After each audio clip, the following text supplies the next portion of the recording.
अपनी सारी कौम से जो दो तीन आज बातें करना चाहता हूँ। पहले तो ये, अब हमारी मार्च रुकेगी नहीं।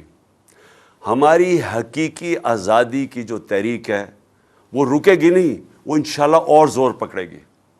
क्योंकि ये जो इसके बाद हुआ, मैं अब मेरे ज़हन में कोई शक नहीं कि जब तक इस मुल्क के अंदर हम इंसाफ नहीं लेके आएंगे, हम हकीकी तौर पे आज़ाद नहीं होंगे।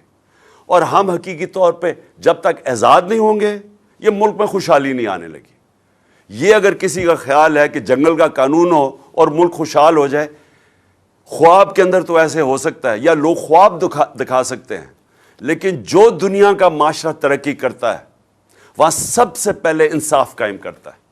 मेरे नबी सल्लल्लाहु अलैहि वसल्लम ने मदीना में सबसे पहले अदल और इंसाफ कायम किया, फिर उसके बाद खुशहाली आई।